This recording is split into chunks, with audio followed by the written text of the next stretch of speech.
कक्षा 9 के विद्यार्थियों का हार्दिक अभिनंदन और स्वागत है। आज हम जो है प्रायद्वीपीय पठार के बारे में अध्ययन करेंगे। और ये जो प्रायद्वीपीय पठार जो है इसकी आकृति कैसी होती है, मेज के समान होती है।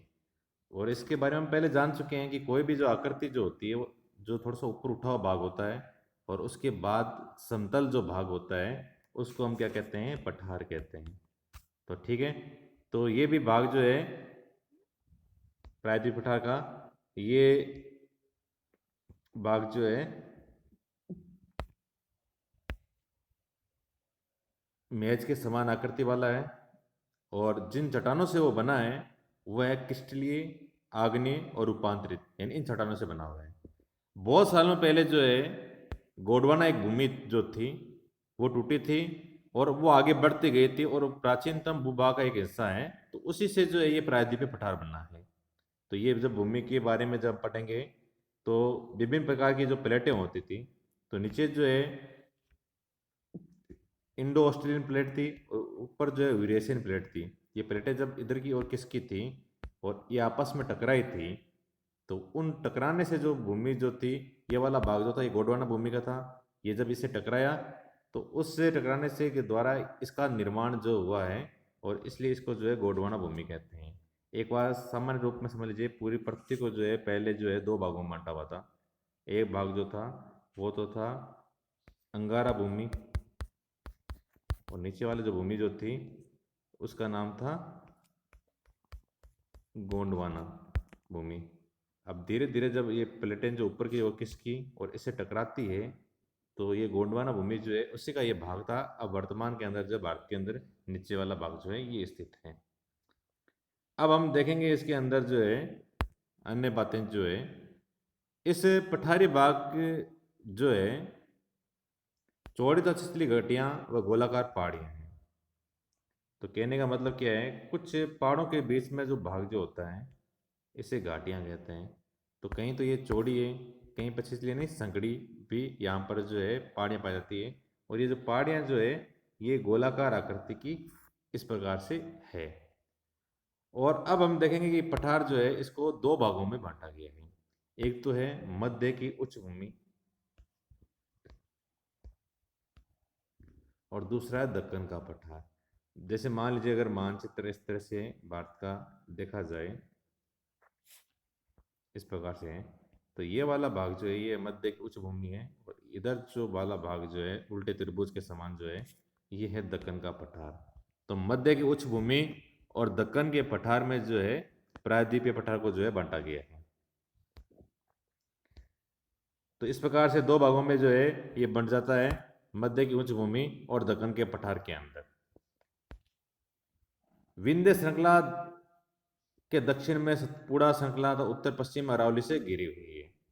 अब ये जो भाग जो है, जो मध्य भाग है, यहाँ पर तो है विंध्याचल पर्वतमाला, उसके ठीक नीचे जो है सतपुड़ा की पर्वतमाला है और इधर राजस्थान वाले भाग जो है यहाँ अरावली पर्वतमाला स्थित है।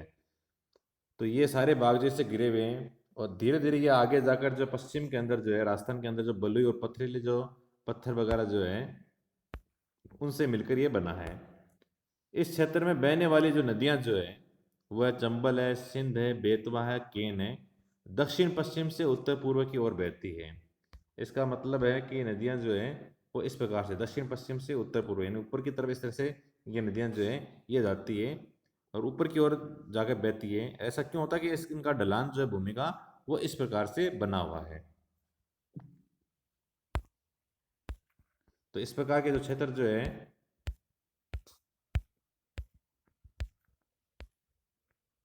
के ढाल को ये दर्शाती है। मध्य उच्च भूमि जो है पश्चिम में चौड़ी है लेकिन पूर्व में संकीर्ण है। इसका मतलब ये हुआ कि ये वाला भाग जो है ये तो चौड़ा है पर इधर की तरफ जब आते हैं, पूर्व की ओर जब आते हैं तो संकरा, क्योंकि हम जानते हैं कि इधर की साइड में पश्चिम होता है, इधर की साइड में पूर्व होता है। तो पश्चिम में तो ये चौड़ा है और पूर्व दिशा की तरफ जब हम आते हैं तो ये संकड़ा हो जाता है। और ये इसको इस प्रकार से बांटा गया है, इधर जो है ये बुंदेलखंड है, इधर जो है ये बघेलखंड है और आगे जो जाकर जो है ये छोटा नागपुर के पठार जो है ये वाला भाग है। तो इस प्रकार से हम जो इसको बांट सकते हैं। पूर्व की ओर विस्तार है बुंदेलखंड, बुंदेलखंड के बाद में बघेलखंड और उसके बाद में एकदम कोने का जो पूर्वी भाग जो है उसे हम जो है छोटा नागपुर का पठार के नाम से जानते हैं। तो एक बार दोबारा यहाँ देख लीजिए एक बार के लिए। जैसे मान लीजिए ये इस प्रकार से हम भारत का मानचित्र बनाते हैं और ये पहाड़ियाँ मान लीजिए इस प्रकार से बनी हुई हैं। तो इधर वाला भाग बुंदेलखंड है, इसके पास वाला बघेलखंड है, और इधर वाला भाग जो है ये छोटा नागपुर का पठार जो है, ये मध्य वाली भूमि जो है वहाँ पर स्थित है। अब हम ये जो दक्षिण का जो पठार पढ़ेंगे, ये नीचे वाला भाग जो है, ये देखो कैसे दिखाई दे रहा है हमें, त्रिभुजा आकार का दिखाई दे रहा है। तो ये वाला भाग जो है ये दक्षिण का पठार त्रिभुजा आकार का है, भूमि है, जो नर्मदा नदी के दक्षिण में स्थित है। अब एक बार थोड़ी स्थिति देख लीजिए। पहले जब हमने देखा था इस प्रकार से, यहाँ था विंध्याचल पर्वत और यहाँ पर था सतपुड़ा की पहाड़ी, इन दोनों के मध्य में एक नदी ऐसे बहती है और इस नदी को हम क्या कहते हैं, इस नदी का नाम ही जो है नर्मदा है। तो नर्मदा नदी जो है के दक्षिण में स्थित है। ध्यान दीजिए दक्षिण का पठार एक त्रिभुजाकार भूभाग है जो नर्मदा नदी के दक्षिण में स्थित है। ये नदी यहाँ है, दक्षिण का मतलब क्या होगा, जब भी हम की भी दिशाओं के बारे में जानेंगे तो उत्तर जो होता है ऊपर की तरफ होता है और दक्षिण जो होता है वो नीचे की तरफ होता है। तो नर्मदा नदी के दक्षिण का मतलब क्या हुआ कि इसके नीचे वाला भाग, तो ये वाला जो भाग जो है इसे हम क्या कहते हैं, दक्कन का पठार कहते हैं। उत्तर में इसके चौड़े आधार पर सतपुड़ा श्रृंखलाएं हैं। ये जो आधार जो है इसे दक्कन के पठार का, यहाँ पर कौन सी पठार है, सतपुड़ा का पठार है, और यहाँ पर कौन सा है, विंध्याचल पर्वतमाला है, और बीच में कौन सी नदी बहती है, बीच में जो है नर्मदा नदी बहती है। तो विंध्याचल और सतपुड़ा की पहाड़ियों के बीच में तो नर्मदा है, और सतपुड़ा की पहाड़ियाँ जो है उसके ठीक नीचे जो है कौन सा भाग स्थित है, दक्कन का पठार जो है वो स्थित है। तो इस प्रकार हमने देखो जो चीज़ें देखी है, एक बार दोबारा ध्यान से देखेंगे कि अगर हम मानचित्र के अंदर देखें और इस प्रकार से मानचित्र बना हुआ है, इधर वाला भाग जो है ये है दक्कन का पठार। तो ये दक्कन का पठार हो गया, इसके ठीक ऊपर यहाँ पर जो है सतपुड़ा की पहाड़ियाँ हैं, सतपुड़ा की पहाड़ियों के ऊपर इधर की साइड में जो है नर्मदा नदी बहती है, और नर्मदा नदी के ठीक ऊपर वाला जो भाग जो है यहाँ पर जो पहाड़ियाँ बनी हुई हैं उन्हें हम पहाड़ियों को हम कहते हैं विंध्याचल की पहाड़ियाँ कहते हैं। तो विंध्याचल की पहाड़ियों के नीचे नर्मदा नदी जो पश्चिम दिशा की ओर बहती है, उसके ठीक नीचे त्रिभुजा का आकार का जो है दक्कन का पठार है। दक्कन के पठार के ठीक ऊपर वाले जो पहाड़ियाँ हैं उन्हें हम सतपुड़ा की श्रृंखला कहते हैं। और इसके अलावा भी इस साइड के अंदर जैसे महादेव है, कैमूर है, मेकाल है, इसकी पूर्वी दिशा के अंदर यानी इस दिशा के अंदर जो है ऊपर की साइड में पूर्वी दिशा के अंदर जो है ये महादेव की, कैमूर की और मेकालू की श्रृंखला जो है ये भी पाई जाती है। इसके पूरी विस्तार भारत के भौतिक मानचित्र में इन पहाड़ियों एवं श्रृंखलाओं की स्थिति को ज्ञात करना है। दक्षिण के पठार पश्चिम में ऊंचा व पूर्व की ओर कम ढाल वाला है। ध्यान दीजिए दक्षिण का पठार जो दक्कन वाला जो है ये पश्चिम में तो ऊंचा है और पूर्व की ओर ढाल जो है वो कम है। तो हम ध्यान देंगे इस तरह से कि ये वाला भाग जो है ये तो ऊंचा है और इधर पश्चिम वाला भाग जो है ये नीचा है, इसलिए इस साइड के अंदर जो नदियाँ जो है दक्षिण के अंदर जो है ये पश्चिम से पूर्व की ओर जो है वो बहती है। इस भाग का एक भाग उत्तर पूर्व में भी देखा जाता है जिसे स्थानीय रूप में मेघालय कहते हैं, जहाँ हम जैसे मान लीजिए ये भारत स्थित है और भारत के इधर वाले साइड में भी 7 जो है राज्य स्थित है, यहाँ पर जो है ये मेघालय है। ठीक है, तो यहाँ पर भी इसी का ही भाग है ये पठार भी जो है, लेकिन कुछ भ्रंश के कारण बीच में जो नदियाँ वगैरह जो आ जाती है उसकी वजह से ये भाग जो है ये थोड़ा अलग हो गया था। इसको हम क्या क्या नाम से जानते हैं तो ध्यान दीजिए, एक तो मेघालय के नाम से हम जानते ही हैं, मेघालय के अलावा जो है कार्बी एंगलोंग पठार कहते हैं, तथा उत्तर कचार पहाड़ी के नाम से भी ये जानते हैं। ये एक भ्रंश के द्वारा यानी कि इधर जो पश्चिम बंगाल वगैरह वाला जो भाग जो है और इधर जो ये 7 जो राज्य जो है इस भ्रंश के द्वारा जो नदियाँ वगैरह जो आ रही है इनके द्वारा ये अलग हो जाता है। तो ये छोटा नागपुर की पठार से जो है ये अलग हो गया है। पश्चिम से पूर्व की ओर 3 महत्वपूर्ण श्रृंखलाएं जो है गारो, खासी और जयंतियां हैं।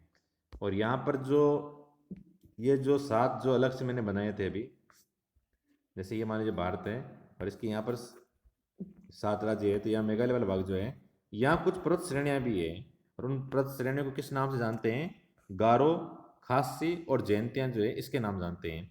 आपसे प्रश्न आ सकता है कि पश्चिम से पूर्व की ओर 3 महत्वपूर्ण श्रृंखलाएं कौन कौन सी हैं, तो गारो, खासी और जयंतियाँ जो है ये स्थित है। आगे ध्यान दीजिए दक्षिण के पठार के पूर्वी और पश्चिमी सिरे पर क्रम से जो है पूर्वी और पश्चिमी घाट है। तो यहाँ ध्यान देंगे हम एक बार के लिए कि जो ये सबसे नीचे वाला भाग है, इधर जो है तटीय मैदान है, इधर भी तटीय मैदान है, इधर कुछ पहाड़ियाँ पाई जाती है और इधर भी जो है कुछ पहाड़ियाँ पाई जाती है। इधर वाले भाग की जो पहाड़ियाँ जो है इसे पश्चिमी घाट कहते हैं और इधर वाली जो पूरी दिशा के अंदर है इसे पूर्वी घाट कहते हैं।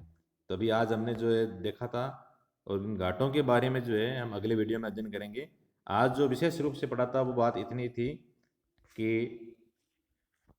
दक्षिण का जो पठार जो है, प्रायद्वीप पठार जो है, इसको दो भागों में बांटते हैं। एक वाला भाग जो है ऊपर के मध्य की उच्च भूमि है और एक जो है दक्कन का पठार है। दक्कन का पठार के ठीक ऊपर जो है सतपुड़ा की पहाड़ियाँ हैं, उसके ऊपर जो है विंध्याचल की पहाड़ियाँ हैं और बीच में जो है नर्मदा नदी जो है बहती है। और ये ऊपर जो पठार जो भाग जो है मध्य का उच्च भाग है, ये बुंदेलखंड, बघेलखंड और इधर छोटा नागपुर जो है इसमें बंटा हुआ है। इधर के साइड में भी इसका एक हिस्सा है मेघालय के अंदर जो है, उस वहाँ पर प्रमुख पहाड़ियाँ जो है गारो कांसी और जयंतियाँ हैं। ये बीच में भ्रंश के द्वारा कुछ नदियाँ वगैरह बहती है जिससे ये अलग हो गया था। इस पूरे आज जो टॉपिक पढ़ाए हैं उसे ध्यान से पढ़ना। धन्यवाद।